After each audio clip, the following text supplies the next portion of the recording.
Well, thank you. Thank you all for coming, and thank you all for taking a chance, even if you're not aging or you don't think of yourself as aging, because this is actually for younger as well as older folk. Um, we are indeed all getting older at 1 second per second. And as you do get older, you start to ask yourself, can I just keep programming? Would that be okay? Can I program my whole life? Or is my body or my mind going to somehow let me down and not let me do that, even though that's what I want to do? And that's really what this talk is about. But I have to start with this disclaimer. I'm going to tell you some things that worked for me or for people that I talked to or that I read about in studies or whatever, but that doesn't mean they're going to work for you. And it's especially true that when people leave, you no longer know what doesn't work for them. Okay? So there could be things that have nothing to do with being a good programmer whatsoever that we kind of enforce on people, and then people who can't do that leave, and then we're like, see, everybody here can do that thing. That's called survivor bias. And it's a very common thing that as you get older, people tell you you can't program anymore, so you stop programming, which proves that you can't program when you're older, except actually it doesn't. It just proves people can be mean. However, I'm not telling you just about my own experience, okay? I did a survey. Hundreds of people answered my survey. If you were one of them, thank you. And I also got super geeky for many months and read studies and articles and summaries of things and extracts from books. And I talked to people who have left the industry, people who are still working well past what you would consider retirement age, still programming on their own terms. But that doesn't prove that this advice is guaranteed to work for you. Okay, so please use your judgment. The good thing about getting older is you get more judgment. Now, this is a real picture from earlier this year when I turned 88. No, I did not. My mother turned 88 and I turned 63. My mother's very technical. She has retired from her technical career. I'm 63. You may think that since you are neither 88 nor 63 that none of this has anything to do with you, but a big part of what I want to talk about is things you can do in your 20s, in your 30s, in your 40s, in your 50s that lead towards you being able to do what you want, which could be nothing or could be programming, in your 60s, in your 70s, in your 80s. That's the plan. A happy old age doing something you enjoy. But it doesn't just happen. You want to work towards it. But first, I got some quotes about aging, and I thought I'd start with this one because getting older is not so bad as they say when you consider the alternative. Unfortunately, Tom Petty is not getting older anymore. That's kind of the deal. We don't all get to be old programmers. I know that people die because I get phone calls. The only person who understood our C++ code base has died. Please, could you not be that person, right? Try to have a goal that you could die at the office and the company could keep going, because I literally get these calls and emails pretty frequently. I think you'd probably prefer not to die at the office also, and we'll talk a little bit about maybe how to live a little longer. But we also don't all get to keep programming. I know many people who are working, but not as programmers. Some have been forced into management, kicked upstairs, you know the words. Some are like truck drivers, okay? They've just left the industry entirely. And some people are retiring whether they want to or not. It's lovely to retire when you want to. There was an advertising campaign in Canada that ran for decades called Freedom 55 about investing in a way that would let you retire when you were only 55 years old. Whether you want to retire at 55 or at 85, when it's your choice and you've run the numbers and it's good, that's great.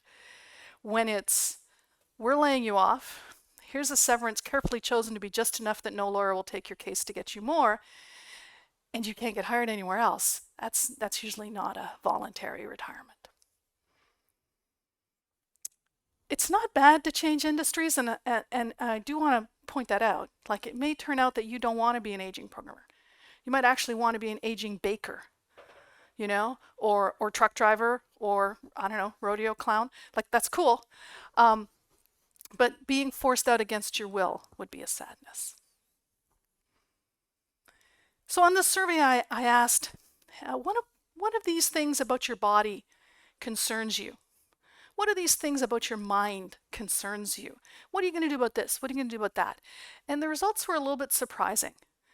3/4 of the people who responded were concerned about their eyesight. That was their number one body thing, was their eyes. We have this stereotype about carpal tunnel and our wrists and all of that. People were worried about their eyes the most, and then just general aches and pains and being able to move around and go up and down the stairs. And I worry a lot about memory, but everyone else on the survey was most worried about emotional things. That they wouldn't feel motivated to work, that they were cynical and didn't care about stuff anymore. They wanted to know how to combat that. And I'm going to talk about the body issues first, and then the mental issues. But before I talk about the body issues, not all problems with your body are actually problems with your body. People told me, I have a mobility aid. Could be a cane, could be a brace, any number of things to help them move around. But when I use it, people treat me like I'm stupid. They won't listen to me at work. In a cafe, they won't take my order. They ask my companion what I want. It's really astonishing. The minute you have proof, visual proof to strangers that your body doesn't quite work, people assume your mind doesn't quite work. Okay, but is that a body problem or an environment problem, right? If you're working in a place that doesn't listen on the days you wear your brace, that's not really about your brace, right? It's about the place you're working. We're quite far north here. It gets dark, right? In the winter, it gets dark early. In order to get home, you have to drive home in the dark if you drive. In order to get in, you have to drive in the dark if you drive. There may come a time when you can't drive at night. Well, what will your working hours be here if that was the case in January, right? But is that really an eye problem? Or is it a I can't get to work any other way than driving, I can't work from home problem? Tell me if you've been in one of these offices. They're usually designed by the 20-year-old CEO who thinks he can design office buildings. All the meeting rooms are on one floor. All the offices are on a different floor.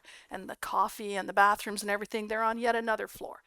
Instead of having these things scattered amongst the offices. So in order to go to a meeting, you got to go up at least one flight of steps. In order to go get some coffee, you got to go up and down at least one flight of steps, maybe two. Maybe everybody runs from the meeting room to the coffee room up 2 flights of stairs together as some sort of bonding experience. And if your knees or your ankles or your cardiovascular capacity won't let you do that, again, is that actually a body problem? Or is that a building designed by 20-year-olds problem? In other words, are you really too old for the work or just for that workplace? So I'm going to talk about things being harder on your body, but I want you to remember this doesn't always mean that you don't fit. Sometimes it means that the people who have made something for you to fit into haven't thought the way they should. Anyway, we'll start with eyes because that was everyone's number one concern. You should be getting your eyes checked regularly. Exactly how regularly, how frequently depends on how old you are and also whether or not you're having problems with them already. But you kind of want to have a baseline. It is perfectly normal that as you age, you get short-sighted. When I was young, I was the most long-sighted person in our whole family. I was always the one who could spot the sign or the landmark or whatever first. And it's slowly, I became that I had normal sight, and now I have short sight that needs correction. This actually has the name presbyopia, presby meaning elderly. So you can go to drugstore, pharmacy, grocery store, whatever, and buy these like cheaters or readers for a very small amount of money. You don't need a prescription, you don't need anybody's permission, you just go in And what I did and continue to do is I grab a bottle of like vitamins or something off the nearby shelf, and then you try them until you can read it clearly. You know, this is the size I need. That's how you do it. That's the entire prescribing process, okay? Now, they don't work at a distance, okay? But they'll work on your screen. They'll work for reading menus in a restaurant. They'll work for reading the backs of vitamin bottles. If eventually you're having trouble reading road signs before they've gone past you, then you will need longer vision type glasses, and that's going to mean seeing an actual person who can measure your eyes and give you some distance glasses. And understand it's normal to have different glasses for different things. So these are my driving glasses. I have different computer and reading glasses. I have two granddaughters, they're 7 and 3. The 7-year-old is now disabused of this notion, but the 3-year-old is old enough. They think the glasses give the ability. Okay? So they'll put my glasses on and say, let's read a book. And then when they found out I had driving glasses, ho, ho, ho. But it's okay to have like your driving glasses, your TV glasses, your computer glasses, your book glasses. And, you know, my husband, I love him dearly, but he'd be like, have you seen my glasses? And I'll be on the dining room table, no, not those ones. You know, and he's got like, I don't know, 11 pairs of glasses all over the house for very precise tasks. But if you go back through my YouTube videos, you'll find a time when I wasn't wearing glasses, and then I pick my cheaters up off, you know, to do a demo or to otherwise look at the screen. But now I've got these ones, I can wear them all the time. As a bonus, if you go and get your eyes checked, and then you get corrective lenses, either the cheaters or the proper prescribed ones, you may discover your mystery headaches clear up. I can't tell you how many people have told me this. I thought I could see fine, but then they all made cluck cluck noises when they measured my vision, and now I have these glasses and I'm not plagued by headaches anymore because you're not straining to focus. Some people who can't quite see the slides in a meeting kind of pretend they can. I'll figure it out from context. Someone will say, I'll be able to figure out what that word is. You spend a lot of processing power doing that. When you can actually just clearly read everything, it frees that processing power up. And for those of you who've been bumping your fonts and bumping your fonts and bumping your fonts, you can put a lot more code on the screen once again once you correct your vision. That's important as a programmer. Now, I mentioned night driving. This can kick in your 50s. And there are things that are advertised late at night on TV, yellow sunglasses and whatnot. None of that works. Okay? Don't bother. If your night driving problems are specifically caused by cataracts, which is one of the things you get a baseline every time you get your eyes checked, they see if you're developing cataracts. If you then get your cataract surgery, which is pretty normal and quick these days, you will find it improves your night vision. But that's not the only cause of night vision problems, so don't assume that's how you're going to fix it. The big problem is contrast changes. And the worst thing in the world you can do is look out at the dark that you're driving through and then look close to you at something very bright, such as, you know, a 12-inch tablet screen that you have to control your whole car with, and then look out into the dark again, compared to just sticking your hand out and twisting a knob or pushing a slider. So think about the car you buy when you're getting into that 50-60 zone where this may be an issue for you. You may not want the giant screen that's lit up and glowing. There's a problem with smears and streaks, and so you have to be one of those fussy old people. If you're wearing glasses, they need to be super clean. Your windshield, super clean. Your headlights, super clean. One of the reasons why old people have this reputation about being fusspots and rubbing things that are perfectly clean already is because the consequences of things being dirty are bigger when you have some challenges to overcome. And the 20-year-old can just drive with the smeary windshield, and the 70-year-old is like, I'm just going to take a minute and clean this windshield now. And that myth about carrots for your eyes is not a myth. Vitamin A in carrots and anything that's not medium green or white, so carrots, red peppers, tomatoes, but also really dark green things, helps not with long and short-sightedness, but with this contrast and night vision problem. So it will help your eyes to eat your fruits and veg and to eat your rainbow. You can also maybe rearrange your life. Could you go home at 3 in the afternoon And then when you get home, do the last few hours of your workday so that you're driving home in the light rather than in the dark. Could you work from home more often in the winter? Like, what are things you can do that take night driving out of your life? This could also include being like, I don't drive now. I live somewhere where I can walk to work or I can take transit to work so that I don't have to worry about commuting in the dark. If you're going to do that, it's the kind of thing that's best planned over a really long period of time rather than kind of sitting in your driveway almost crying saying, I don't know if I can keep working because I can't keep driving. That's not going to lead to careful, slow decisions. Now, I do have bad news, which is that exercise unfortunately works.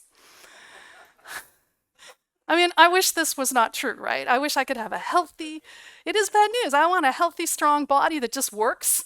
I don't want to have to do exercising. What's up with that? But however, it does help.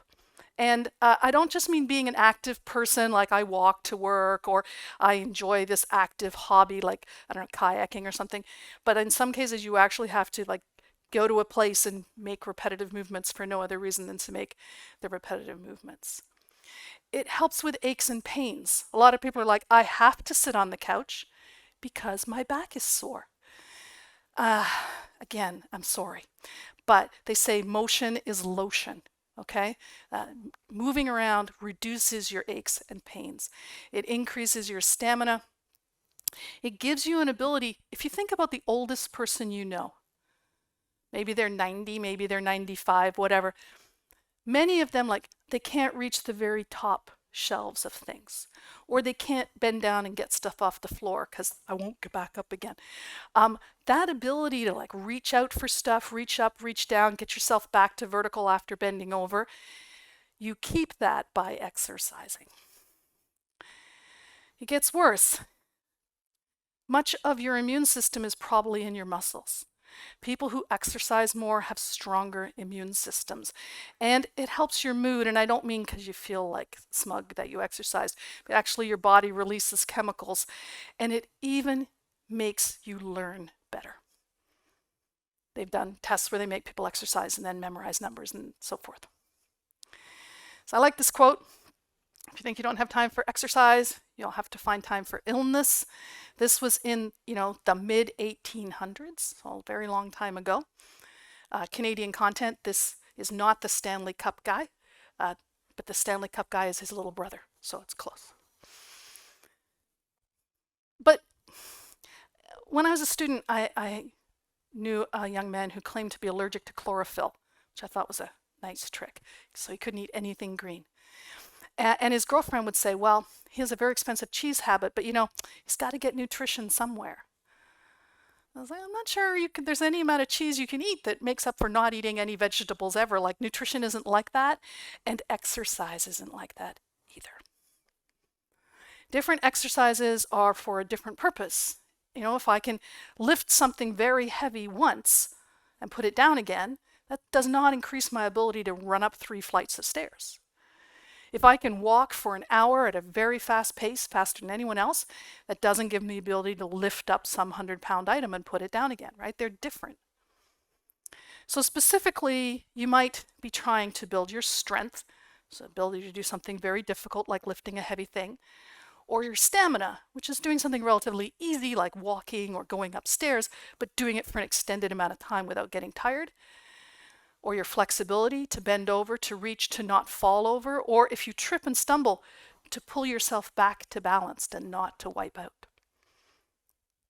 Some people want the guns, the visible muscles. I'm not going to talk to that at all, and the good news is you won't accidentally get visible muscles doing things to build your strength, your stamina, or your flexibility. They are separate activities. Weight loss. BMI, body mass index, it's nonsense. In fact, it's almost certainly racist nonsense, okay? But even if you're in the demographic it was built on, it has now been shown to be healthier to be in the group they call overweight than to be in the group they call normal. Doctors have never told me to lose weight, and they've sometimes been mad when I have because I was sick. And they're always happy when I gain some back. So your plan to be whatever your dream weight was when you were 17, it's probably not a smart plan. It's good to have some resilience and some reserves for in case you get sick. I'm also not going to talk about like improving your tennis backhand or your golf swing or some other kind of very specific training for a sport or an activity. That's the other reason people exercise. And the good news is that the visible muscles and the getting better at tennis are the things where you have to do 100 of something or 1,000 of something. If you don't have those as goals, then whatever your mental picture is of exercise, that's probably not what you actually have to do. So you figure out what goals you want, and then that leads what exercises you would do. Assuming you would like to start with being strong, being able to pick up a 20-pound thing with one hand, not with two. Being able to get the lid off the proverbial jar of pickles, okay? You do something hard a small number of times. Like 10 push-ups if you can't do 11. If you can do 20 push-ups, then maybe you need to choose something that makes your push-ups harder because you want to do a small number of things. Hold a plank, but for 30 seconds, not those weird guys who hold them for 5 minutes, assuming that like you couldn't do a 35-second plank. Okay, so something that's really pretty hard, a small number of times. You don't have to do hundreds of reps, and it can take literally 30 seconds or a minute to do these things. So you might do squats, that's picking up and down your whole body with your leg muscles. You might do push-ups, you might do sit-ups. The nice thing about body weight exercises is you always have your equipment with you, okay? But you don't need to change into special clothes or go to a special place. You could literally do 5 squats while you were waiting for a meeting to start. Your camera should probably be off. Now, some people will be like, excuse me, can't do 11 push-ups? I can't do 1 push-up, which is a valid response. So you can learn how to make them easier, and the key is angles. If you want to do a push-up from flat on the floor to your arm length off the floor, that's the hardest possible push-up. If you find something like a couch or a bed or my favorite, a stair, and then you're going from like a 45-degree angle to slightly more, a lot of your weight's on your feet, right? So you're removing a fraction of your upper body. You're still working your arms and back. If you were to do this 3 times a day, minute at a time, within a week or 2, you'll discover that you're so much stronger that you can do 11 and you need to move down a step on the staircase or find a slightly lower couch. Like you get noticeably stronger quite quickly. 3 times a day, most people cannot do. Even once a day, you're going to notice that you literally get stronger quickly. If you want to make it harder, then you want to be flatter to the floor or put a weight on yourself or whatever. There are lots of ways to make things harder. When you're in your 70s, 80s, 90s, strength is the key to independence. If you need 2 hands to carry something, you don't have a hand for the railing. If you can't get the lid off of things, who's opening your pickles? You're just never going to eat pickles again? Like being independent, being able to buy your own food, prepare your own food, open things yourself, carry your own laundry. This is the key to being independent. And you build that strength up over your lifetime. People with more muscles have stronger immune systems. They've done all kinds of studies. So even if you're not using the muscles to open pickle jars, you can use them to get over your cold. Not all exercise is weight-bearing exercise. I swim, for example, every day, but that doesn't involve weight on my bones. However, squats and push-ups and so forth are, and they strengthen your bones as well as your muscles, so you're less likely to break a bone if you do fall or otherwise hurt yourself. Stronger people live longer. They used hand grip as a proxy for overall strength, partly because almost every exercise requires hand grip. Like if you're going to do chin-ups and pull-ups, you need strong hands to hold your whole body weight up with. If you're going to lift weights, you have to hold them with your hands. And so people with strong hands generally were strong all over. And people with very, very weak hands generally were weak all over, and they were 50% more likely to die because they can't hold a walker. They can't open a doorknob. This level of weakness means someone else has to look after you all the time. You do not want to end up there.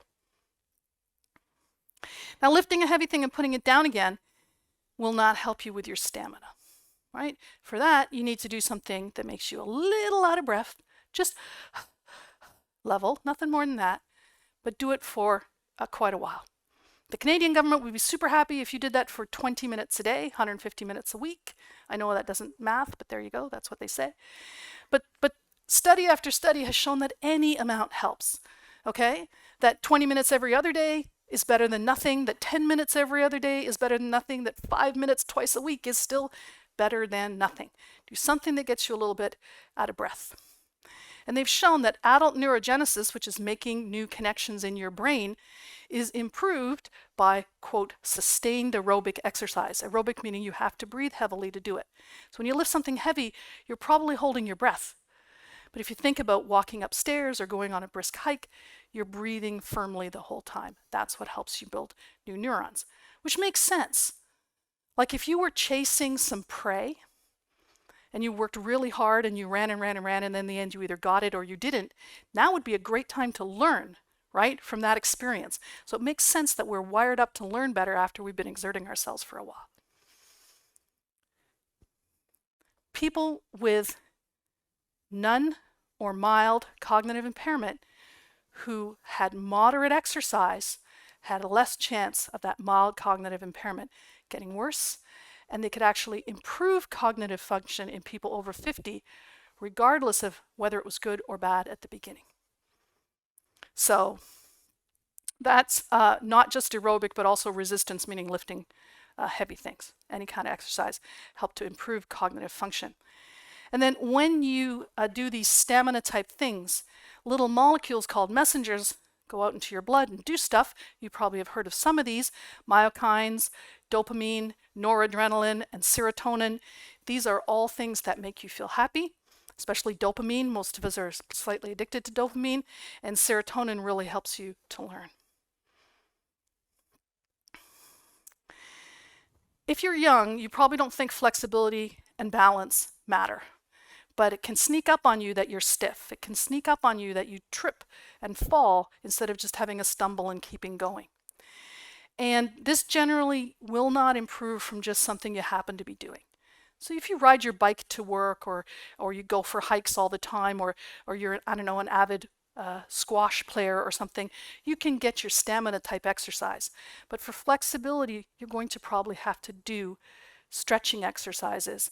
For balance, you're going to have to practice balancing and pulling yourself on and off of balance. If you build a habit now, it will stick with you and you will stay flexible throughout your life. And boy, oh boy, are you going to need it eventually. To reach things, to not fall, to catch yourself on a railing, to not sprain an ankle or strain a wrist. I've taught stretching exercises to a lot of people, and the number one thing they say is, hey, this is pleasant. Because like if you're not an exerciser, feel the burn, no pain, no gain. But imagine someone waking up in bed and going, oh.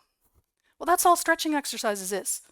Okay? That feels nice. And then afterwards, you feel better. You stand a little taller. Right? So you're just deliberately doing like this arm, then this leg, maybe bending over, standing up again. It's not unpleasant at all, and you can kind of carry that enjoyment through your day. To get specific about wrists, because most of us are worried about our wrists at one point in time or another, show of hands if you sleep like this with your hands under your chin and your wrist curled up like shrimp. Who does that? Yeah. So that's the number one actual cause of carpal tunnel. Never mind typing or working a cash register. If you sleep with your hands all curled up like that, you'll have wrist problems. And if you can teach yourself to keep your wrists flat, I tucked mine under the pillow, right? Then suddenly my wrist problems evaporated. And I went from having a sore wrist almost every day to like once or twice a year, I'd be like, oh, my wrist is kind of sore today. I must be overdoing it. You can buy braces, and if you do, because I did, it says, wear this to sleep. Okay, they don't expect you to wear it while you're typing. It interferes with your movements too much, but it's a way to keep your wrists flat while you sleep. So if you can keep them flat without buying the brace, well, you're ahead of the game.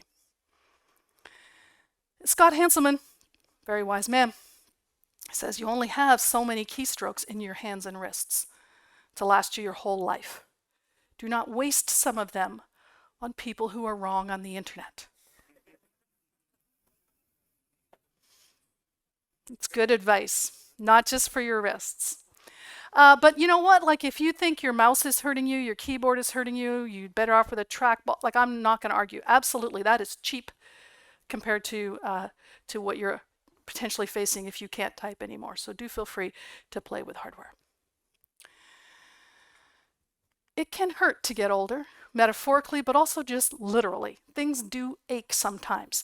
People have like a bad knee that hurts when it's rainy and all that kind of, that's all true, I'm sorry.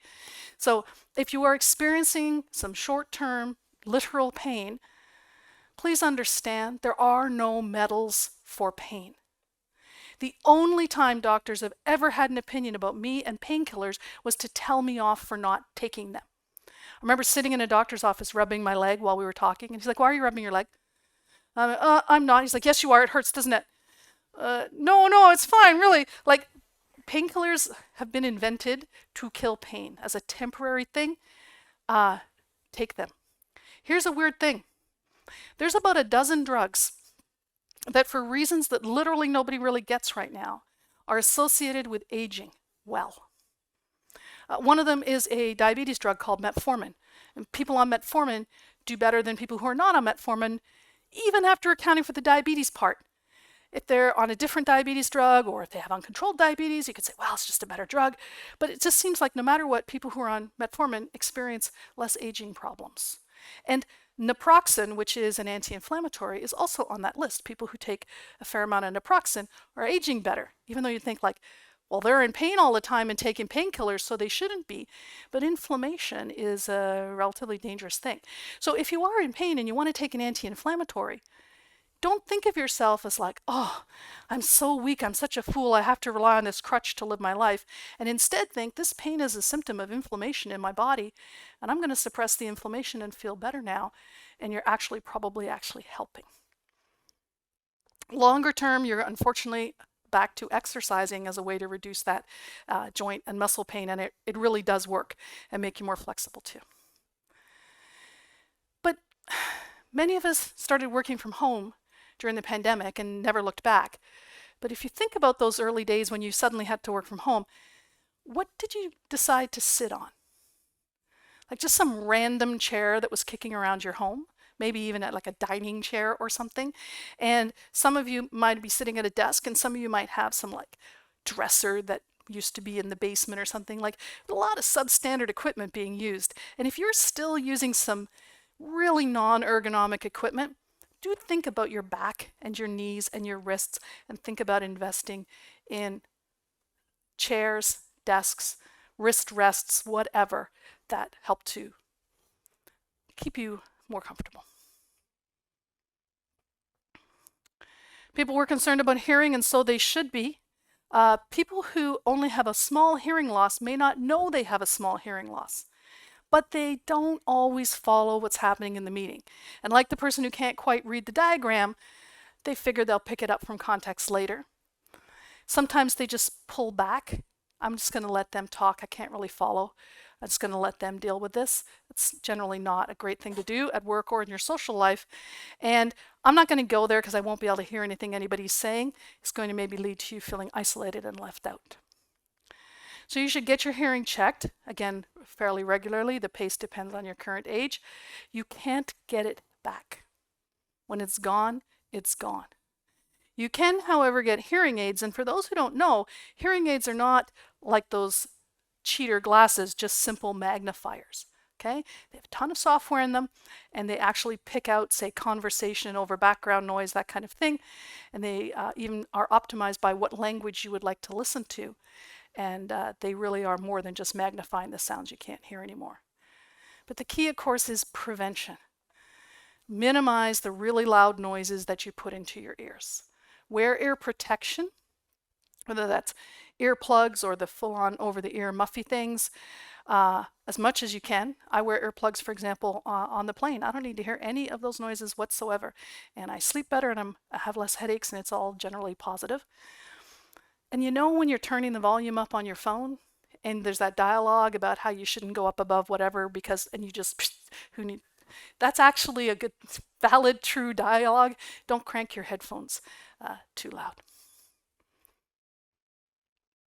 Health in general.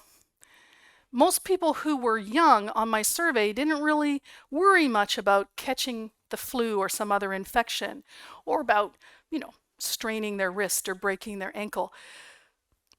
Every single person I know who died over the age of 90 died of a lung infection, a respiratory infection. 100%. Your families may have other things, but that's the deal in my family. And overall, that's what you're probably going to die of.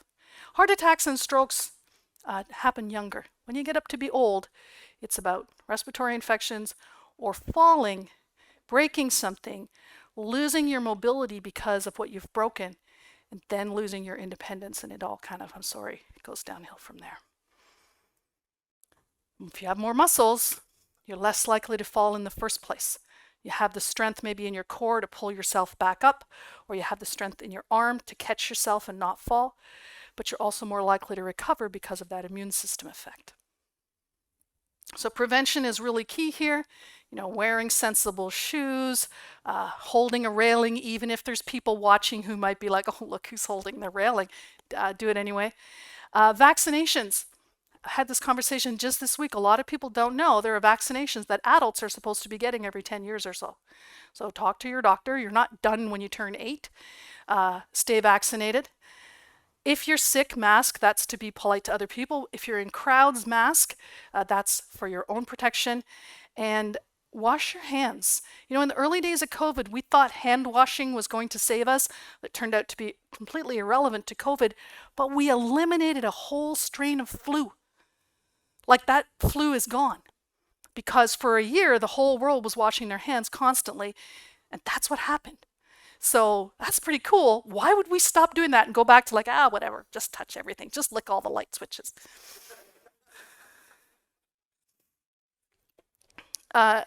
You may feel like you don't need checkups if you're a healthy person, but establishing baselines for later measurements can indicate whether something's changing slowly or quickly and how much it is to worry about. So get screened, including the slightly uncomfortable and embarrassing screenings. I'm not going to list them for you. Get things done.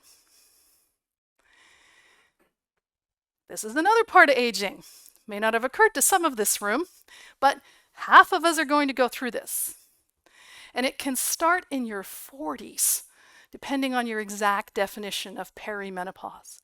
So it can go on for a long time. And I could do 2 hours on it. I'm not going to. I'm just going to tell you this. It's not funny. The person who's going through it is welcome to make jokes. But if you find yourself ready to make a really smart and witty remark at someone, like if they take their sweater off and you're like, oh, is that a hot flash? Please don't do that. There's a couple reasons for it. First of all, you should really not tease anybody about anything. But when your thermometer control is not working and you desperately need to take some clothes off, if someone embarrasses you, which makes you flush, the resulting double whammy is physically painful. I used to think am I actually bleeding? Is there no drops of blood? Okay, but that's what it felt like. So save your charmingly funny teasings for some different thing. If you're in charge of office policies, dress codes that make it wrong to take your sweater off are not helpful, but also people don't talk about it as much, but there's a ton of sleep disturbances associated with menopause also. And so flexible hours that let somebody get up and put in a bunch of time in the middle of the night if they're not sleeping, and then some other day not come in because they hadn't slept, those really help. And you want to develop some habits as young as you can and stick with them your whole life. Please don't smoke. Please, and I say this as a melanoma survivor, please wear sunscreen, okay? And even better, hats. Sunscreen washes off, sweats off, has to be reapplied. Hats don't have that, plus they protect your eyes, and sunscreen does not.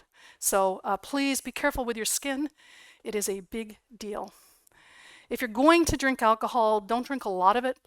If you must have poison, you don't have to have poison every day. And don't have a lot of poison. Just have a little bit of poison at a time. Water is great. I see less of this in Europe than I see in North America.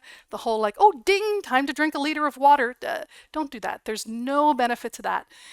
Learn how to drink when you're thirsty and drink when you're thirsty. And if someone tells you that coffee or wine or Coca-Cola don't count because they contain diuretics, you know that's nonsense. You all have some relative who all they drink is whiskey and tea, right? And they're alive. Those things are a little bit diuretic. You will lose some of the water you've taken in, but not to the extent that it was like not drinking. Okay? So drink something you like to drink. Water is a great choice, but it's not the only choice. I mentioned before that you want to eat vegetables to help your eyes, also fruit.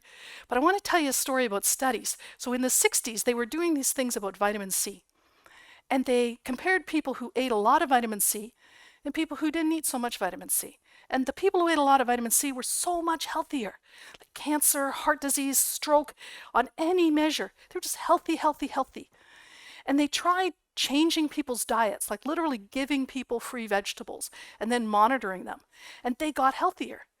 And they were like, wow, this is amazing. Like, this is the rise of public health. We're going to make everybody healthy and happy. And eventually they isolated vitamin C and they started giving people vitamin C pills, and they couldn't repro all the studies. They reproed some, but most would not have the same effect with the vitamin C pill. Because it turns out the fiber in the fruit and veg was actually causing most of those marvelous effects. So your apple juice, your orange juice, and your vitamin C pill, probably not as good as eating an apple, eating an orange, and I don't know, have a glass of water. Ultra-processed food is a spectrum, right? So an apple is not processed. Apple sauce, okay, it's cooked, you know, took the seeds out. It's processed a little bit. Ultra smooth apple puree in a foil pouch with artificial strawberry flavor and extra sugar, not quite, right? We're on to the ultra processed end. A piece of meat versus a sausage versus a hot dog which has been emulsified, and again, it's got maybe extra salt and extra fat added to make it taste nicer. Depends where you live. Some places it's still pretty pure even when it's gone through a lot of processing, and some places not so much. So you are the one in charge of defining what is ultra processed, but try to stay on the less processed end of the scale. Don't work too hard. You know, they say nobody ever said on their deathbed, boy, I wish I'd spent more time at the office. But also don't obsess on any of this, right? Everything in moderation, including moderation. Now, in my survey, I asked about age discrimination. We talked a little bit about workplace environments that are just not right for bodies that are getting older, but people told me about a bunch of other things too. They said they didn't ask me if I wanted to learn it or not, they just assumed I couldn't. Everybody said if I was any good, I would be a manager by now, and that by not being a manager, I was hurting my brand and making people think I wasn't a good programmer and shouldn't be listened to. More than one person told me about going through a hiring process through emails and voice calls, and then when they got on a video call, over. No more interest because they saw their hair. And then there's the old, we don't think you'd be a culture fit. We know what that really means. We think you're too old.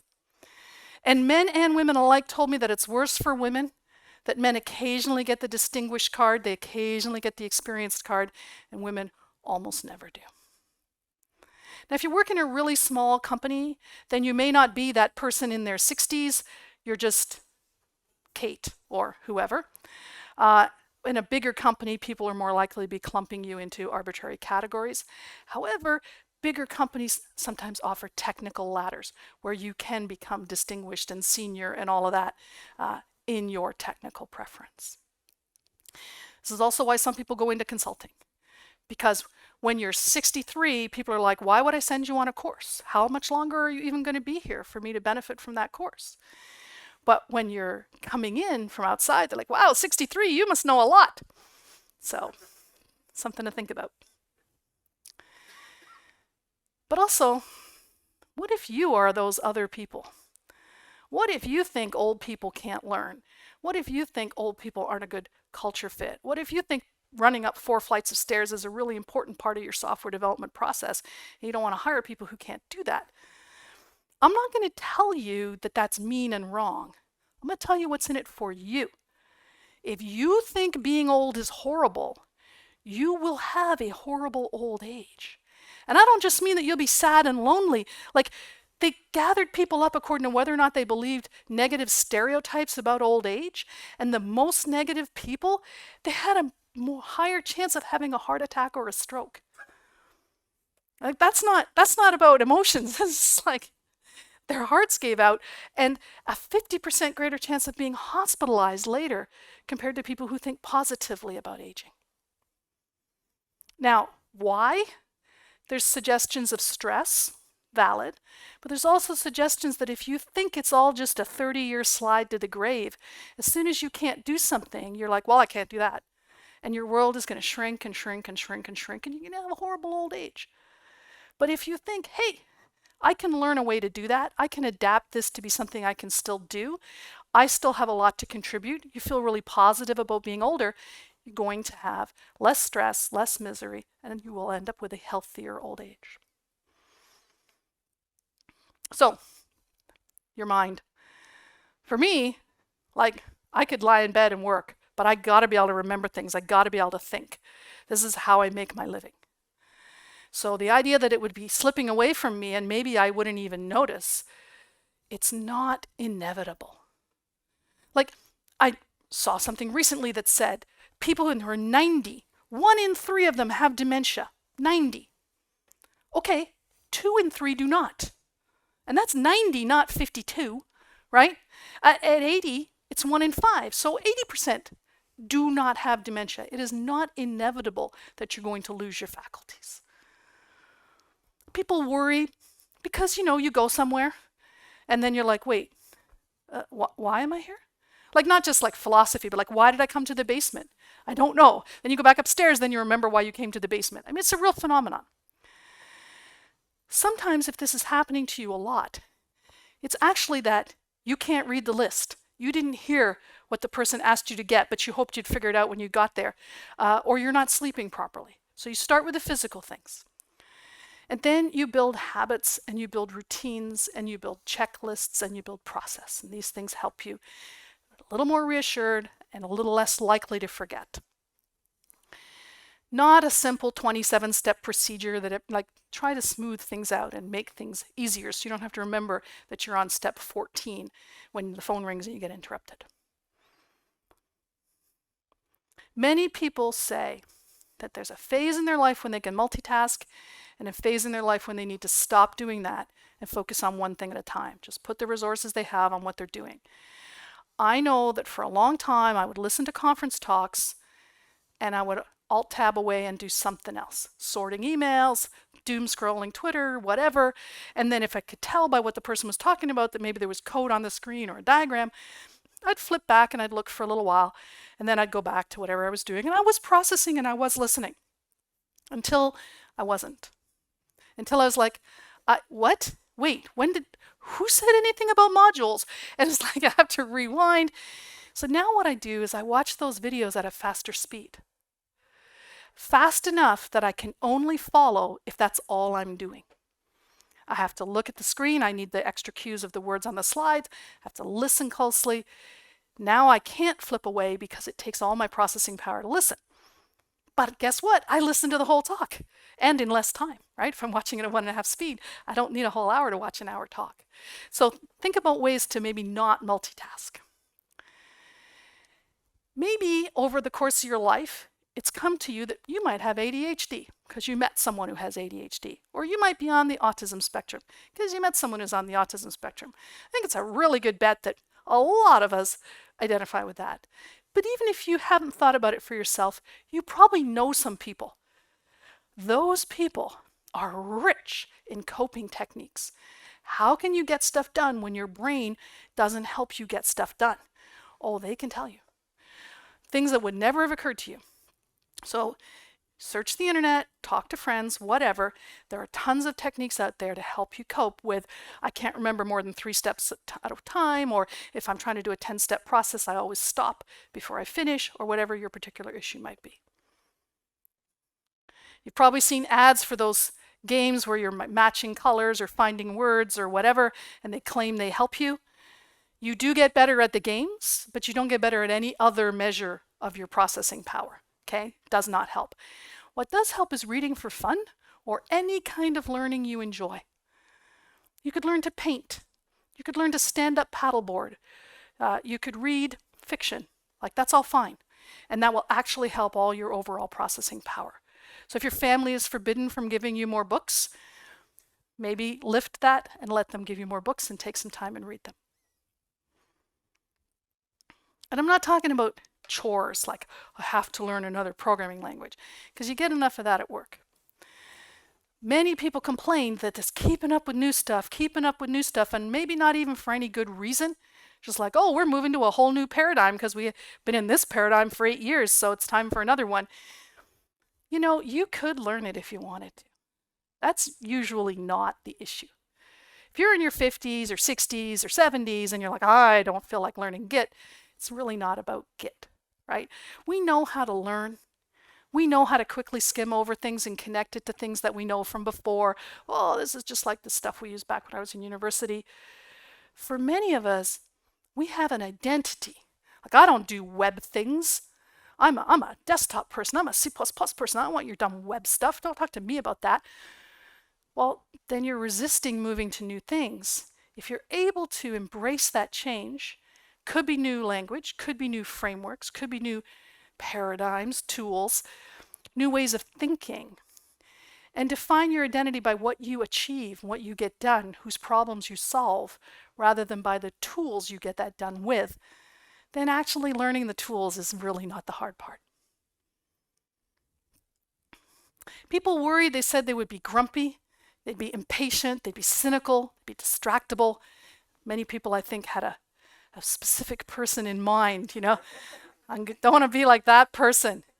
But just like the dementia, it is not inevitable. People who are sweet and generous when they're 20 are sweet and generous generally when they are 80. Okay? One caveat, it's easy to be warm and generous and kind and giving when you have what you need. It is very hard to do those things when you are living hand to mouth, when you're worried you're going to lose your home, when you've lost everyone you cared about and not been able to make any new people to be supportive around.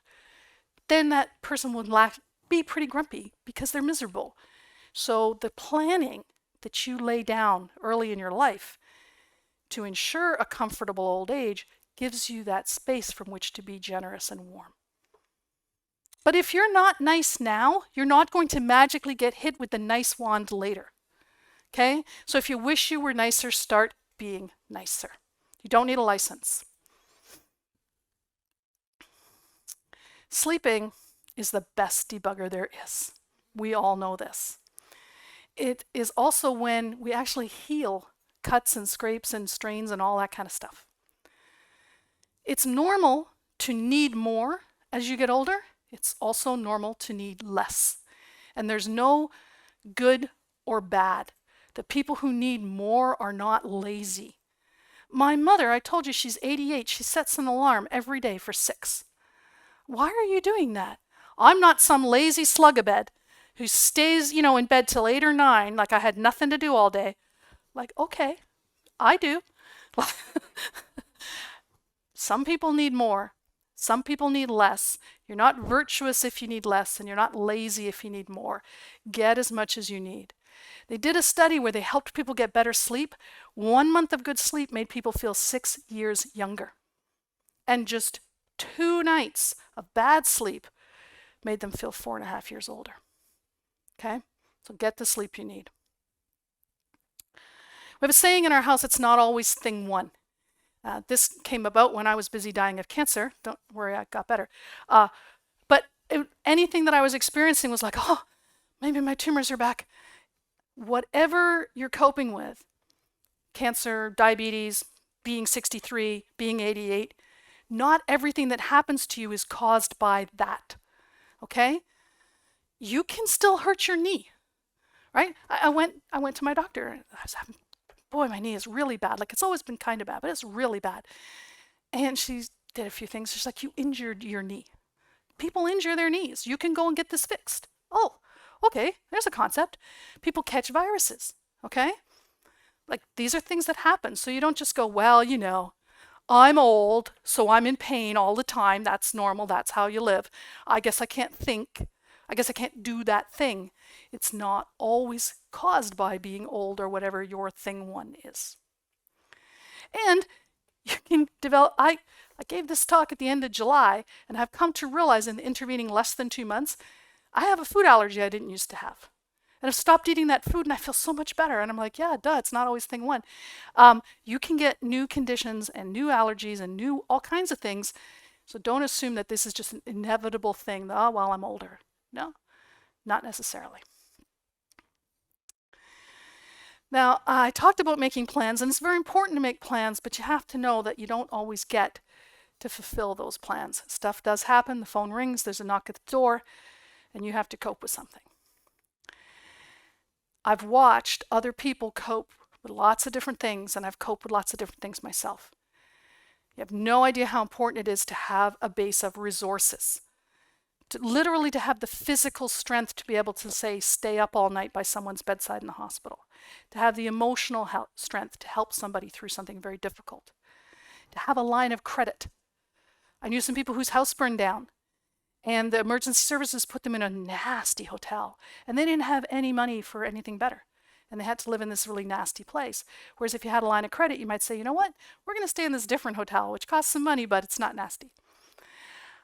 Having money, having assets, that's okay, my car works, that's okay, I have a second car, like whatever.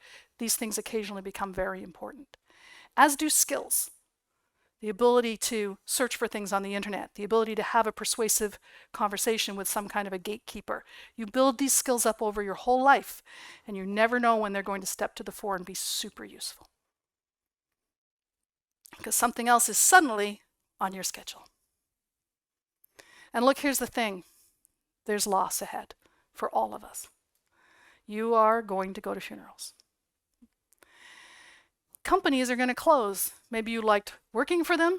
Maybe you liked buying things from them. Whatever, they're gone. You'll lose friends. They may move away. They may change in a way that you can't be friends with them anymore. They may tell you that you've done that. You're going to lose some people. They're going to stop making your favorite ice cream. Yeah, it's true. There'll be something you really like doing, like, I don't know, mountain climbing or free skiing or something that you no longer have the physical ability eventually to do. The only cure for loss is gain. And this is a line from Joni Mitchell. She wrote this in her 20s, so you would think, what does she know about life? But by then she had moved from the middle of Canada to the biggest city, Toronto, had a baby, married someone partly for her career and partly to get the baby out of foster care, divorced him when it turned out he wasn't interested in the baby, given the then toddler up for adoption, moved to New York, then moved to California, then she wrote this song. So, okay, maybe she doesn't know a little bit about loss and gain. But much later she had an aneurysm that left her unable to walk or talk, and she's fought her way back from that to stand on a stage and sing this line, and boy, then you really feel it. But here's the deal. Loss happens to you. Gain you do. You're going to have to gain something every day, but that's on you. So get out there and make some new friends. That's the best thing to do. Many of us make our friends at work, but as our working days wind down, or we've been working with the same people for a really long time, that becomes not such a rich place in order to make new friends. So you're going to want friends who are a whack younger than you. If you are 85, your 86-year-old friend cannot help you carry in your heavy groceries or open the pickle jar for you. But your 60-year-old friend can, right? Or your 40-year-old friend. And they'll appreciate your wisdom. It'll be fine. So if you're 20, please go out and make friends with someone who's 30 or 40 years older than you. And if someone who is currently 30 or 40 years younger than you is at least 20, let's not start befriending 4-year-olds, start making some younger friends. You can make friends through your hobbies, in your own neighborhood, and even find out that that cousin who you see every other year at the big family gathering is kind of an interesting person whose company you enjoy. Could happen. And try new stuff. right? New things to do, new things to watch, new things to play, new things to eat, new people, new places to go. They won't all stick, but some will, and that's where your gains are going to come from. I like this quote all the more because of who it's from, if you're old enough to know who Ingrid Bergman is. She says, getting old is like climbing a mountain. You're a little out of breath, but the view is so much better. And there are good things about getting really older. Most of us have more time and more money. We've had some raises. We've stopped buying certain things. After a while, you're like, that couch is fine, right? If you had kids, you're not at least not paying for daycare, and you may not even be feeding them anymore. They play Fleetwood Mac in the grocery store now.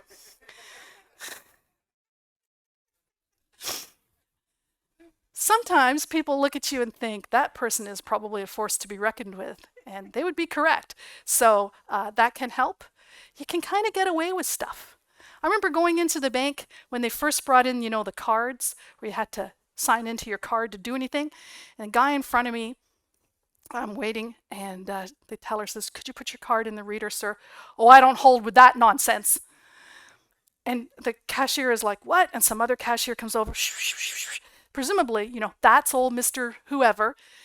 And we know him, and it's fine. Just give him his money, right? You can get away with stuff. Be like, I'm not learning Git.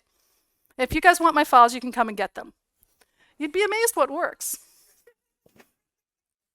Partly because you're not scared. Like, what are you going to do, fire me? I'm not even sure if I want to be here anymore, right? And also, like, reorg. Do you know how many reorgs I've seen?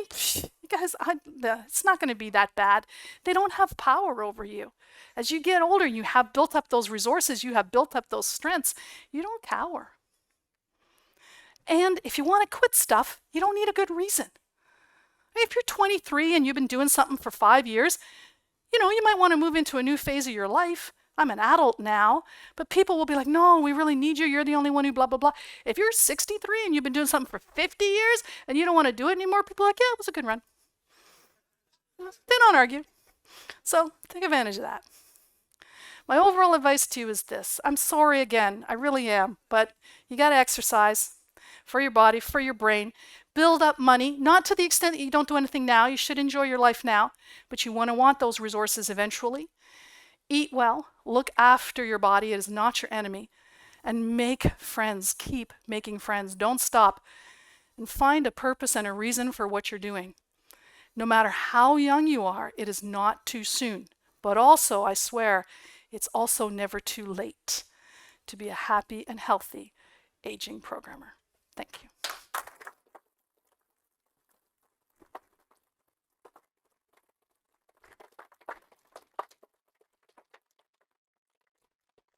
We don't officially have time for questions, but you're welcome to come up and talk to me one-on-one. Thank you. Whew. No code.